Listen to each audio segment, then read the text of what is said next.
The final trailer for Star Wars The Last Jedi dropped last night in the middle of a rather boring football game. 32 at halftime. Come on, guys. By now, you've probably watched it on YouTube at least a dozen times.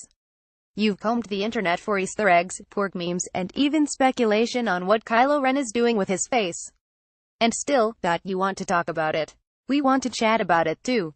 Deciders, two resident Star Wars nerds, Megan O'Keefe and Brett White, have a lot of thoughts, feelings, questions, and well-formed opinions about our latest glimpse into the future of the Star Wars universe. Megan: okay, Brett, I'm sure you have a lot of emotions about the trailer, and I do, too. Specifically, I really feel like this particular trailer was cut to mislead the audience in a variety of directions. Reaction shots didn't totally match preceding shots, the audio was mostly voiceover, so who knows the context of the lines, and I don't trust Ryan Looper Johnson to give us a straightforward Star Wars story. But more on that later. How do you feel about it, Brett? Well, I'm so unbelievably vain that I preserve my initial reactions to these trailers for others to see, so you can watch how I felt right now to put all those gasps and chortle screams into real English words. I'm intensely intrigued. I absolutely cherish the fact that, as you said, Star Wars trailers are misleading by design. Rogue One took it to a new level by including whole shots and sequences that just flat out weren't in the movie, but I don't think The Last Jedi is going that way, as in Last Jedi didn't have notorious reshoots and restructuring. I like that we're getting plenty of Star Wars stuff to get me hyped, but we still know so little about the film. Of course, the trailer does show a moment that could be the film's "I am your father" moment, Rey asking Kylo for help, but since it's in the trailer, there's no way it is what it seems. I love these characters, and mostly it feels like I'm going home again, but it's not gonna be a peaceful visit.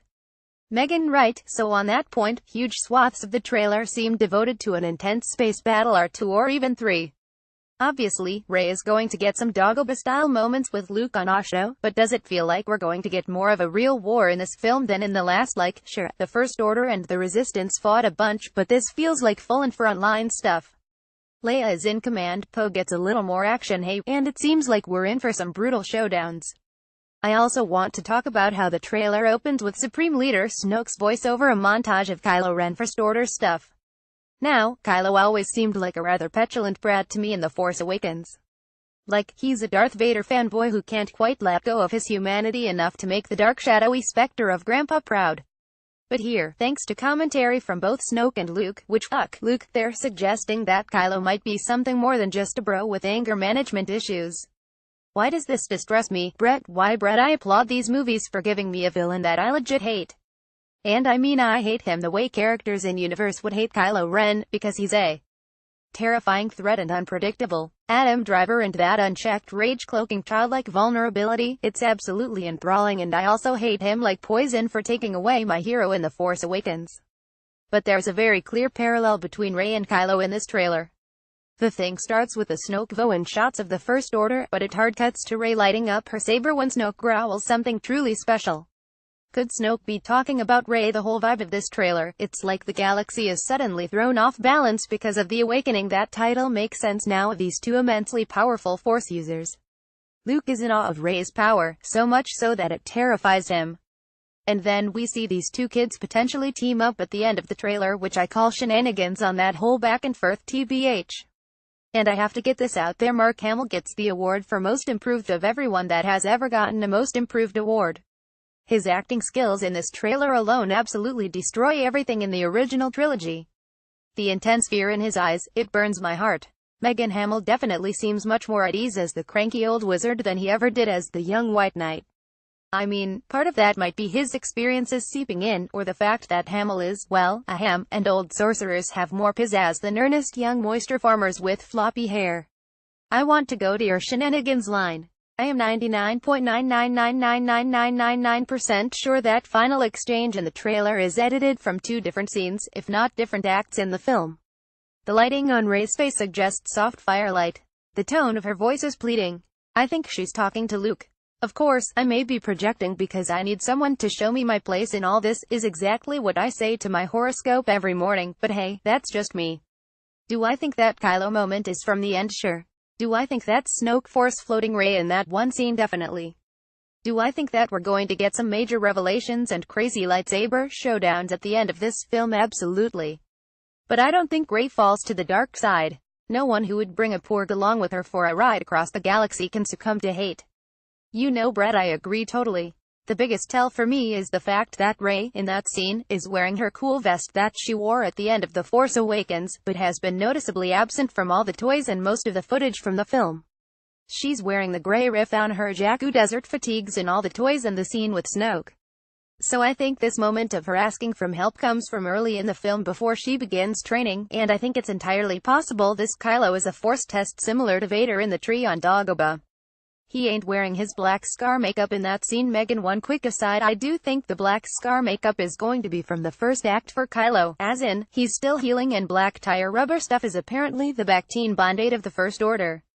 But, let's talk about the other heroes for a moment. It looks like Finn is going to have to infiltrate the First Order on a mission and confront Captain Phasma. What do we think about Phasma as Finn's nemesis? Does it diminish Finn's place in all this, or up the ante on who Phasma is? Brett, first, I gotta say that I love how little we know about Poe, Finn, and newcomer Rose's place in this film. We have a rough outline of Rey's journey, but know next to nothing about the rest. Love that. If Finn isn't going the Jedi route, I am totally on board with him leading the charge against the non-Sith First Order members and fighting Phasma. I think that makes both Finn and Phasma more important characters. This is actually kind of a new thing for the franchise, as the original trilogy didn't keep Imperials around long enough for them to become major threats. It was Vader and the Emperor, and a rotating cast of lovely British actors give us more Phasma. So, I know you're gonna have thoughts on this. What the hell do we think Poe Dameron is doing in this movie? Megan, I think he's going to make me feel all aflutter all over. No, I'm kidding. But, not really, because look at those luxurious space rebel curls. Okay, so, I think he's going to step up as some kind of major leader within the Resistance. Now, we know from set photos, speculation, and official releases that there's some kind of side mission on Canto Bight. We're going to get an upscale Casino Royale vision of the Star Wars universe. We also know that Laura Dern will show up as a purple-haired Resistance leader with stellar personal style, and Benicio del Toro will be a mysterious dude in the mix. Putting that all together, I'm guessing that Poe enlists Finn and Rose on a mission to get Space Dern's help. That's my best guess. Also, I'm still secretly hoping that Del Toro is playing a grown-up version of Ezra Bridger who has forsaken the Jedi teachings and uses the Force for his own purposes. But I know that's not going to happen. Brett, I think I like the Ezra as Del Toro theory more than the Ezra as Snoke theory, so sign me up. You bring up another point. We don't see anything from Canto Bight in this trailer. Honestly, my favorite thing about this trailer is all the stuff we don't see. Preserve the magic we do see. In a chilling moment, what appears to be Kylo come force to force with Leia during a space skirmish between the Resistance and the First Order. Heartbreaking in many ways, on many levels. I am excited to see more of General Leia, but it also hurts. These movies make me feel too many things all at once. Megan, speaking of feelings, I think my favorite thing about Star Wars is the feelings that it inspires in me. Like, as a critic, I can take The Force Awakens apart and appraise what does and doesn't work, and use my power of inference to figure out what may likely come next. But the real joy of Star Wars is in the sheer exhilaration of it all. That's why I love the porgs, that's why I like that charming detail of the Ice Wolf running for cover, and yet looking back, during one of the space battles. I love the moments in this trailer that make my heart feel more than my head think. Does that make sense, Brett? Totally. This franchise has perfectly balances artful intention execution in every way and heart-tugging nostalgic escapism. It lights up my brain unlike anything else, fully making me feel like a wide-eyed kid again while also giving my over-analytical adult brain a workout.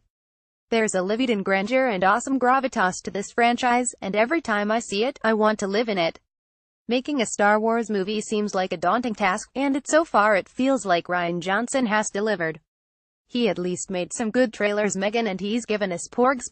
Star Wars The Last Jedi will hit theaters December 15, 2017. Where to stream Star Wars The Force Awakens? Star Wars The Last Jedi YouTube.